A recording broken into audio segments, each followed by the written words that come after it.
Bonjour. Aujourd'hui, à Parole sur le roc, je veux vous parler à propos du plan de Dieu aujourd'hui. Il y en a, il y en a plusieurs personnes qui m'approchaient pour dire, Oh, Pasteur Brian, j'ai pas le temps pour les choses de Dieu. Je suis trop occupé, j'ai des enfants, j'ai l'école, j'ai ça, j'ai ci. Ben, maintenant, ça a été donné à plusieurs gens le temps. Et tout le monde qui m'a dit avant, oh, j'ai pas le temps pour ces choses, j'ai pas le temps pour investir dans les choses de Dieu, pour servir le Seigneur, ben là, on a été donné le temps. C'est drôle. On est occupé tout le temps, mais on trouve toujours le temps pour les choses qui sont importantes dans nos vies. Ben maintenant, on a le temps. Il n'y a pas des excuses. Et si on voit après que cette situation passe, cette contagion se passe, on retourne dans les vies. Si on voit que notre vie n'est pas mieux, on n'a pas grandi dans quelque chose, on n'a pas appris quelque chose, on n'a pas amélioré dans un talent, un don, une habileté, mais on voit que le problème, ce n'était pas le temps, le problème, c'était la discipline. Le temps, c'était les habitudes. Amen. Dieu, il nous donne tout ce qu'on a besoin pour la vie. Amen. Le monde dit, ben, j'ai juste 24 heures, j'ai besoin de plus de temps. Non, on a le temps qu'on a besoin. On a tout le temps dans le monde que ça prend pour faire ce que Dieu nous a appelé à faire. Si on se trouve, on n'a pas le temps, ben c'est parce qu'on remplit le temps avec les autres choses qu'on n'est pas supposé de faire. Il faut qu'on prenne une réévaluation de notre vie. Aujourd'hui, je veux vous parler du plan de Dieu pour votre vie. Avez-vous jamais pris un temps pour vous asseoir et penser, réfléchir à propos de le plan de Dieu pour vos vies? En se demandant, Dieu, qu'est-ce que tu veux que je fasse en ce moment-là? Dieu, que je suis censé faire? C'est quoi le plan de Dieu pour ma vie? On va lire en Hébreu, chapitre 12, versets 1 à 2. La Bible nous dit, nous donc aussi, puisque nous sommes environnés d'une si grande nuée de témoins, rejetons tout fardeau et le péché qui nous enveloppe si facilement et courons avec persévérance dans la carrière qui nous est ouverte. Verset 2. Ayant les regards sur Jésus, le chef et consommateur de la foi, qui en vue de la joie qui lui était réservée a souffert la croix, méprisé l'ignominie et s'est assis à la droite du trône de Dieu. On voit que la Bible nous dit de courir la carrière, de persévérer dans la carrière qui est mise en avant de nous. Dieu, il y a une course que Dieu a placée en avant de chaque personne, chaque individuel qui était né sur la terre, qui est vivant aujourd'hui et qui va être né à l'avenir. Dieu a un plan pour la vie de chaque personne, pour les donner un avenir de l'espérance. Et c'est une carrière, c'est une course. Amen. Moi, j'aime les sports. Alors, je comprends la terminologie, les phrases, les mots, les idéologies que le protocole est en train d'utiliser ici à propos d'une course. Dieu a une course pour nous. Il faut qu'on court la course, court la carrière. Amen. Et on voit qu'il y a plein des autres personnes qui étaient au passé sur la terre, qui ont couru leur course. Ils ont fait le plan de Dieu pour leur vie. Maintenant, ils sont dans les cieux et ils sont les témoins. Ils nous regardent. Et c'est comme dans un game de hockey où est-ce que les joueurs sont sur la glace, la piste de glace, ils sont en train de jouer, mais toutes les personnes, les jeunes qui surveillent sont autour dans les bancs. Et c'est plein de milliers de personnes. Et chaque fois qu'une personne il fait un but, tout le monde crie et les choses pour la personne. Mais c'est la même chose pour le plan de Dieu pour nos vies.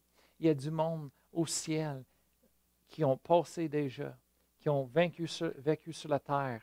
Ils ont fait le plan de Dieu. Maintenant, ils sont là, ils sont dans les bains en train de nous surveiller, pour nous regarder. Et c'est nous qui sommes sur la piste de la vie, de la glace, et on est en train de jouer avec notre équipe. Et chaque fois qu'on fait un but pour Dieu, il crie. Il nous encourage. Amen. Hallelujah. Alors, on a une course à faire. Comment est-ce qu'on fait ça? En recherchant Dieu chaque jour, en prière, dans sa parole, avec un cœur ouvert pour dire, Seigneur, dis-moi quoi faire. Conduis-moi. Montre-moi, Seigneur, tes desseins, ton plan pour ma vie. Montre-moi les dons que tu m'as donnés. Montre-moi l'appel que tu as mis sur ma vie, Seigneur. Montre-moi. Amen. Le monde dit, ouais, mais j'ai fait ça, je ne sais pas quoi. Mais la prochaine chose, c'est d'être impliqué dans ton Église. Servir dans ton Église. Amen. Être actif en train de servir le plan de Dieu. Oui, mais c'est pas ça que Dieu m'a appelé à faire. Oui, mais commence en quelque part. Tu m'as dit, tu peux peut-être dire, oui, mais moi, je suis supposé de chanter et diriger de louange.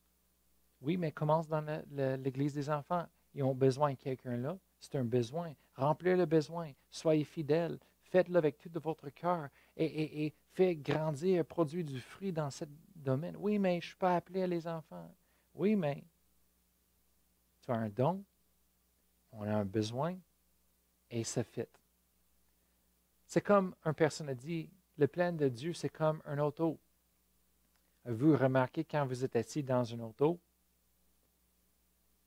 tu essaies de tourner le volant, le roue volant. Tu essaies de tourner et c'est vraiment dur.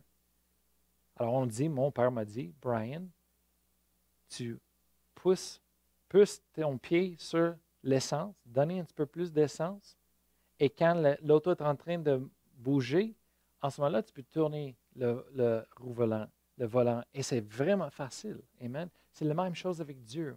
Amen. On est assis, on ne fait rien. Dieu, montre-moi, dirige-moi, conduis-moi. Et c'est vraiment dur de tourner et diriger quand un auto est stationné. Alors, il faut qu'on mette les clés, partir de l'auto et mettre nos pieds sur le pédale pour donner l'essence pour commencer à bouger l'auto. Juste commencer à bouger l'auto, après ça, on peut conduire. Amen. Et Dieu, dans notre vie, il a un plan pour nous. Il faut qu'on commence en quelque part, juste d'être fidèle, servir en quelque part, remplir un besoin. Et en faisant cela, le Seigneur va nous conduire et va nous diriger. Amen. Hallelujah. Et on va bénir les gens aussi. Dieu veut être capable de bénir les autres à travers de nos vies. Alors, Hébreu se dit, nous donc aussi, puisque nous sommes environnés d'une si grande nuée de témoins, rejetons tout fardeau.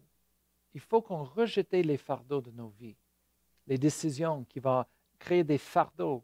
Et même quand tu cours une course, tu ne veux pas avoir le fardeau, tu ne veux pas avoir le poids sur toi. Le moins du poids possible sur toi, c'est le meilleur. Amen. Quand tu pratiques et tu entraînes, oui, tu mets le poids pour développer les muscles et pour la résistance, mais on ne veut pas la résistance. Et la Bible dit, rejetons tout fardeau. Quand c'est le temps pour courir, c'est le temps de rejeter le fardeau, les choses qui vont nous empêcher, et le péché qui nous enveloppe si facilement. Il y a deux choses dans notre vie qui peuvent nous empêcher d'arrêter de faire le plan de Dieu. Un, c'est les fardeaux. L'autre, c'est le péché. Amen. Et comme la Bible dit, c'est si facile que ça nous enveloppe. Il faut qu'on surveille. Soyez prêts, remplis de la parole de Dieu, remplis de l'Esprit de Dieu, la puissance de Dieu en prière, prêts pour rejeter. Amen. Et Dieu est là avec nous. Il nous donne la puissance pour dire non. Amen. Et c'est dit, et courons avec persévérance dans la carrière qui nous est ouverte. Amen. Ayant les regards sur Jésus. Hallelujah. Laissons-nous pas laisser les choses nous déranger. Amen. Maintenant, c'est le temps. On a le temps de réévaluer nos vies, nos choix, nos habitudes, nos investissements. Qu'est-ce qu'on fait? Amen. Est-ce que ces choses-là vont nous pousser pour avancer dans le plan de Dieu pour notre avenir? Ou est-ce qu'ils vont être comme un fardeau pour donner une résistance, pour nous empêcher d'arrêter d'accomplir le plan de Dieu? Amen. Dieu a mis les choses dans nos vies, dans nos cœurs. Amen. Pour notre vie. Est-ce qu'on va voir ces choses-là? Bien, ça dépend de combien de fardeaux qu'on a sur nous. Amen. Hallelujah. C'est beaucoup plus facile de courir sans les poids. Amen. Je vous dis, c'est le temps de commencer de rêver. C'est le temps de recommencer de rêver les rêves que Dieu a mis dans vos cœurs. C'est le temps de les faire ressortir. et de redémarrer le feu et la passion que vous avez eue une fois pour eux autres. Maintenant, c'est le temps. Comment est-ce qu'on fait ça, Pasteur Brian? Comment est-ce qu'on fait ressortir ces choses-là, de rallumer le feu? Comment? En prière. On éprouve en prière. Est-ce que vous voyez, les choses spirituelles sont accomplies en prière. La prière s'accomplit les choses spirituelles dans le domaine spirituel. Et il faut que les choses soient faites dans le domaine spirituel avant d'être manifestées dans le domaine spirituel. Moi, j'écris, il est né dans le domaine spirituel bien avant qu'il ne se manifeste dans le domaine naturel. Je vais le lire encore. Il est né dans le domaine spirituel bien avant qu'il ne se manifeste dans le domaine naturel. La prière, je vais dire ça d'une autre façon, la prière est l'incubateur de tous les plans et buts de Dieu. D'une autre façon, je vais le dire, dans d'autres mots. La prière est le lieu de naissance de tout et de tout ce que Dieu veut faire sur cette terre. Alors, c'est le temps de prier. C'est le temps de trouver le temps pour prier, rechercher Dieu, couvrir les désirs, couvrir le plan de Dieu avec la prière. Amen. Et quand on se trouve perdu, quand on se trouve, c'est comme si on frappe un mur dans la vie, on ne voit pas des portes ouvertes, rien ne se passe, qu'est-ce qu'on fait? Mais maintenant, des fois, il n'y a pas d'autre chose qu'on peut faire, sauf que rechercher le face de Dieu et prier. Jérémie 29, je vais vous laisser avec ce verset. Jérémie 29, 11 à 13 se dit, « Car je connais les projets que j'ai formés sur vous, dit l'Éternel, les projets de paix et non de malheur, afin de vous donner un avenir et de l'espérance. » Verset 12, « Vous m'invoquerez et vous partirez, vous me prierez et je vous exaucerai. Vous me chercherez et vous me trouverez si vous me cherchez de tout votre cœur. » Amen. Dieu a des plans et des projets pour vous. Il a mis des désirs et les rêves dans votre cœur. Amen. Il faut qu'on recherche Dieu. On prie à Dieu et c'est là qu'il va nous exaucer. C'est là qu'on va le trouver. Amen. Il va nous montrer c'est quoi le prochain pas à faire. Amen. Quand on ne peut pas faire rien de plus, il faut qu'on recherche Dieu et sa face. Amen. C'est triste que ça, c'est supposé d'être la première chose qu'on fait, mais souvent, c'est le dernier pas qu'on prend. C'est de rechercher Dieu. Quand tout dans la vie naturelle, ça a échoué et ça ne fonctionne pas, ben, on tourne vers Dieu. Mais on devrait tourner vers Dieu en premier pour rechercher sa face, pour sa direction. Amen. Laissez-lui nous conduire toujours au bon moment, en train de faire les bonnes choses, à la bonne place, avec les bonnes personnes. Amen. On va voir la victoire, on va voir du succès dans notre vie. On va se rendre à la destination finale de Dieu. Amen. Laissez-moi prier pour vous aujourd'hui, concernant le plan de Dieu. Père éternel, je te remercie pour chaque personne qui m'écoute. Je te remercie, Seigneur, que tu as des plans, des projets pour eux, Seigneur.